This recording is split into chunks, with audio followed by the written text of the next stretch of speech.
We have given some sense to what animal welfare is, but is it the case that the welfare of farmed animals is significantly harmed? The answer, as you can probably guess, is a resounding yes.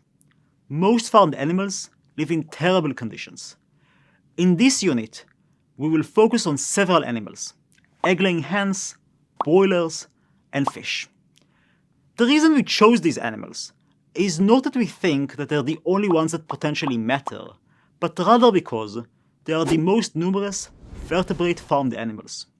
Thus, if we discover welfare issues with them, the issues likely reflect on farmed animals as a whole. In this video, we have a few graphic images that portray the conditions of animals.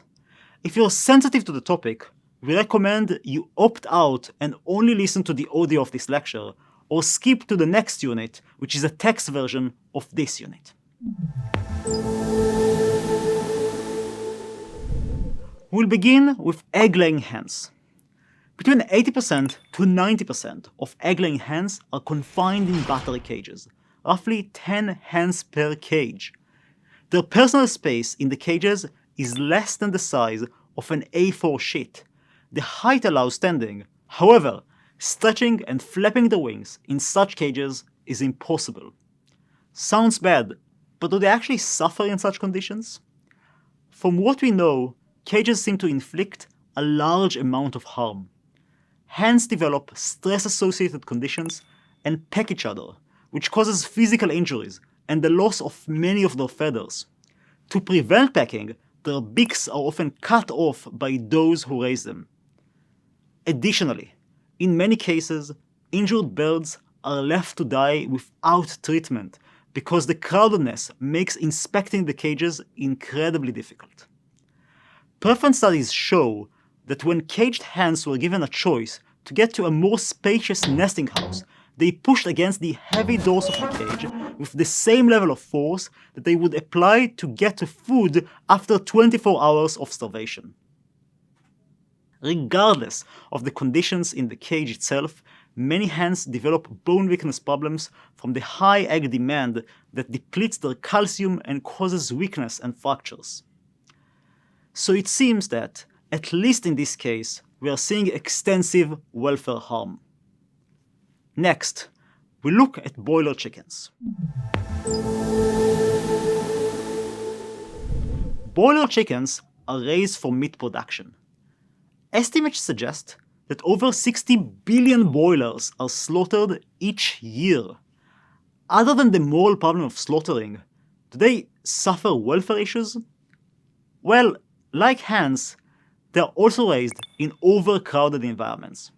In many cases, tens of thousands of broilers can be housed in a single shed. In such an environment, the birds often have very little space and find it difficult to move, reach their food and water, and are disturbed when they attempt to rest. Usually, there is no natural light in the shed. Litter is placed on the floor to absorb droppings, and the floor is not cleaned until the broilers are removed for slaughter. Hence, the shed can become highly polluted by the ammonia from the droppings, which can pain the eyes and respiratory systems of the broilers. Other than the issues of overpopulation that broilers suffer, they are also bred to grow extremely rapidly. While the natural life expectancy of chickens is between 5 to 10 years, broiler chickens are raised to reach their slaughter weight at the young age of 6 weeks old. Rapid growth takes a huge toll on their bodies. They suffer from fatigue due to developmental issues in their hearts and lungs, and they spend a lot of their time lying because their legs are not strong enough to support their bodies. Studies that compare rapid and slower growing breeds discovered that when these types of chicken are offered two kinds of feed, the regular feed and the feed that is fortified with painkillers, the chickens with the leg problems constantly chose the fortified foods compared to the other chickens that did not show any preference. That shows that rapid growing broilers indeed suffer chronic pain from the way they are raised. What about the situation for fish? There are somewhere between 78 and 171 billion farmed fish killed annually for food. The estimate is wide because fish are usually measured by tonnage rather than by individual count, but even the conservative estimate is huge. It's hard to assess their welfare because it's hard to observe the fish beneath the water surface in the farms.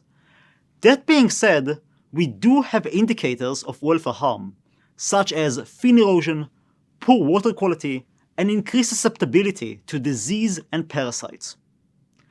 We also have good grounds to believe that fish feel pain. Additionally, roughly 90% of fish are not stunned before slaughter, and slaughter is often done via a long asphyxiation process, which likely makes the death of fish much more painful. We can go on and on to describe the plight of other farmed animals. Yet, given the number of chickens and fish raised in industrial farming conditions, we think this information is sufficient to show there is likely suffering on a mass scale, and indeed we see similar issues with other farmed animals, such as pigs. Now, it's important to note that the welfare harms that are described in this video and are acknowledged as harms even by the most minimalist welfare models we previously presented, such as the 5 freedoms. This is because most animals in these conditions are not free from severe pain, injury, disease, fear, distress, or get to express their normal behavior. And the same is true about the other freedoms.